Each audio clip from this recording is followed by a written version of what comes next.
lot of time. We can be friends in these 15 minutes, I Oh, guess. we're like that. We're like that. Your backdrop is so beautiful. I Kylie, just know. I yeah. know. We made a bit of effort. So, Kylie, it's a pleasure to be here talking to you.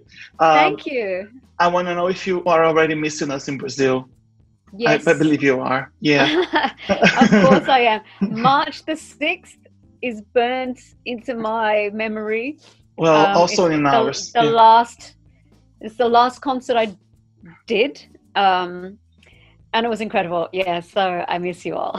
Yeah, it's your concert here in São Paulo was our last memory of fun in a crowded place. So it's also Hmm. very emotional for us because do you remember this crowd and Yeah, Kylie? the couple of weeks leading up to the gig, I mean, I was already anxious and would keep calling my team and saying, "Are we going? Is the show cancelled?" Like, there was that kind of uncertainty.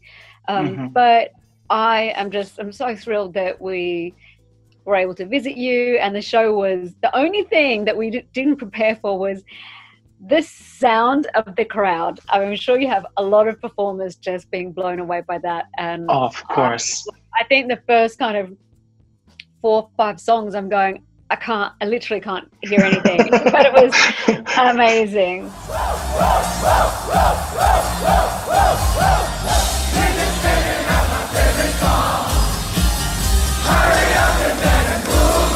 Yeah, I see you when you perform here. You are genuinely happy, genuinely. Yes. Yeah, Yeah, and yeah. can you describe the energy of performing? Because it's like you observing the love we give to you. So Well, yeah, there's a ton of love from Brazil, and I just, it's such a thrill for me to be on that stage and sharing that moment. And yes, I don't get to visit very often, and who knows when the next time will be. But it's like a crazy love. I adore it, and I love being on stage. I love being with my team, my crew.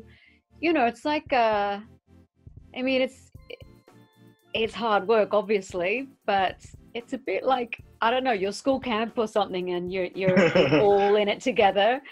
And of course, it's never ever plain sailing for everyone. So someone needs to be helped to be lifted up or supported, and I don't know, it's a really nice synergy. And then to have an audience like a Brazilian audience, forget about it. Great. Great. So I'm curious about what you were eating here, because I've heard you love a very popular dish here in Brazil in a restaurant near the hotel.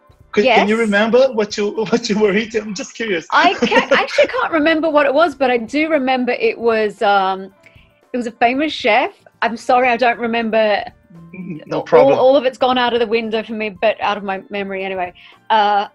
But it was delicious, and we had some nice wine. And I always like to try to at least leave the hotel and go to a restaurant, and normally ask the local. You were eating a can you recommend somewhere that you would go? Yeah, that'd be it. Yeah. Yeah, it was a chopped meat and maybe an egg. So that's what you were eating. And like almost like little donuts, were they? Like little bread. I don't know. Whatever it was cheese bread, like maybe a cheese bread. Cheese bread. It was cheese bread. Yeah. We call it pão de queijo here. Yeah, I think it was cheat night. Like, just give it all to me. I'll eat it all. Great.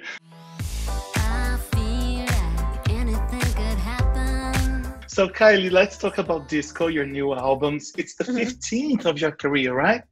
If people hadn't told me and you would ask me, so what number album is this? I would probably go, I'm not really sure, but yeah, it's the 15th. 15th, so it's 3 decades of career. It's a long way. Nobody comes this way. No, it's only a few artists come this way, right? Yeah, not so many. And I would not have imagined that this would be my story. Yeah, I know what it takes. I know what it takes from me or what I give to it. But I do, yeah, I mean, it would have been the stuff of dreams, and it's a reality. Almost a lifetime, right? I've heard Almost. like 5 tracks already, and I'm blown away because Oh, it's good. fun, it's funky, it's groovy, and it's all about the disco, but it's also a very mature pop record. So, how happy are you with the record? I am so pleased that now slowly people are starting to hear it. And the day it comes out and everyone can just press play and listen to the album from start to finish, I will be beside myself. I'll be so happy. I said last year, even though I wasn't entirely sure what the album would be, but I just said it's a grown-up disco, and that grown-ups need to have fun as well.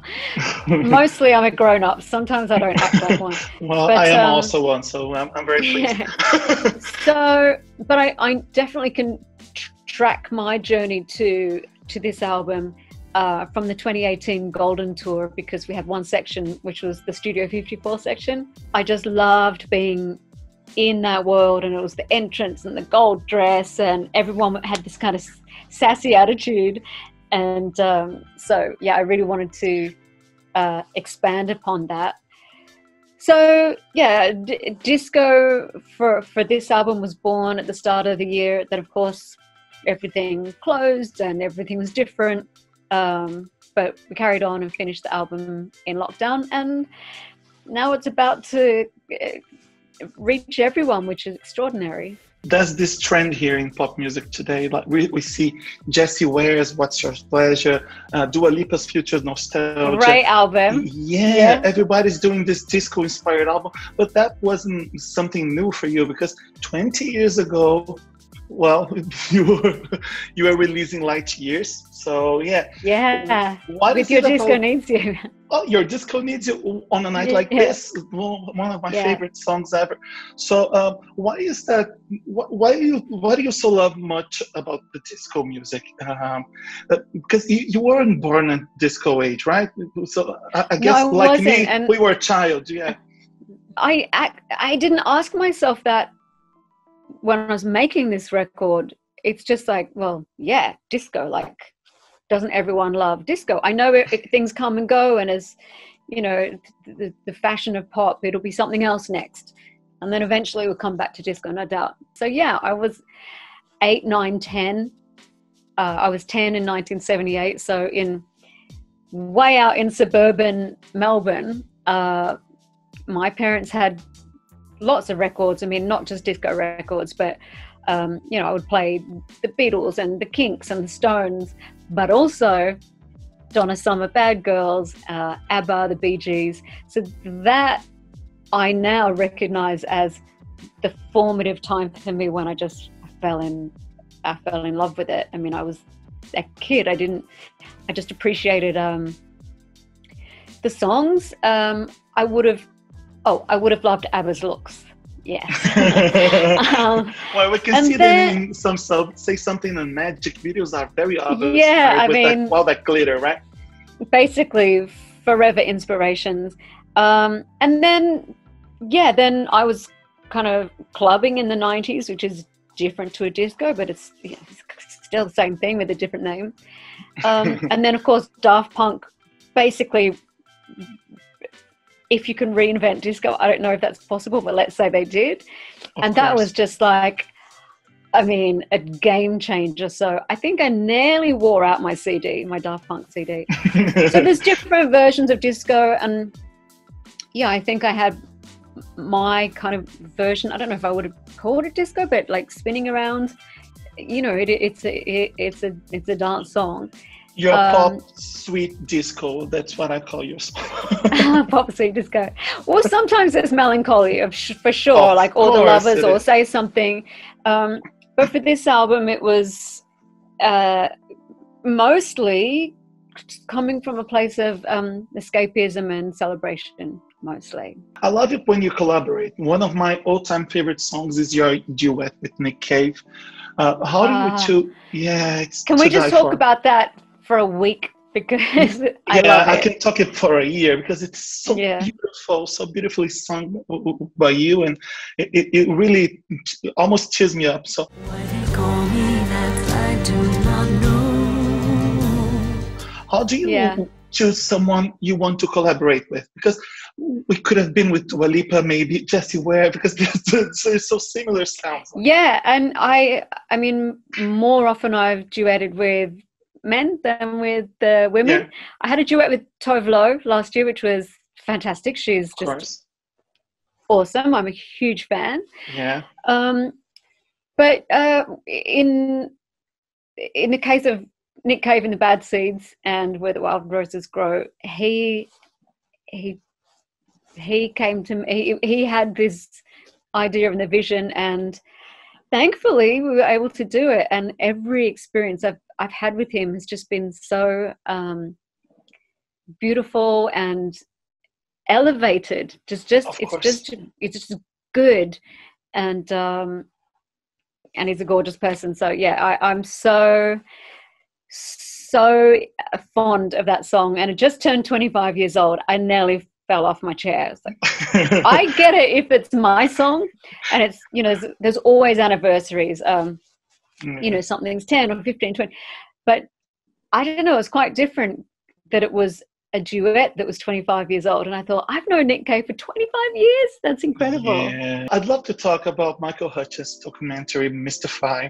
That was Yep. so beautiful seeing you together. That footage was so powerful. I know you talk about him a lot, but seeing that was way bigger than your words to describe him. Was it emotional Yeah. for you to watch? I have not seen the documentary. I've seen my part.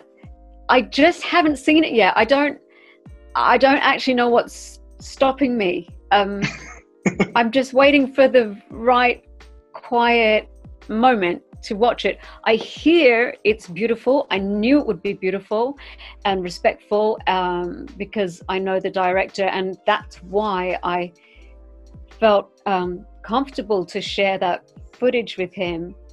And yeah, it's really moving. I mean, just to see we both look so young. I look like a baby. It's crazy. And to think that I was whisked away by this guy and discovering the world, and you know, it was beautiful. And it was a moment in time that will always be with me. I'll always be thankful. I'll always miss him. And from what I hear, the documentary is a good opportunity for people who didn't know him beyond that kind of bad boy of rock. I think it's not the way to describe him. I mean, a little bit, sure, but there was so much more to him, and yeah, I do look forward to seeing it.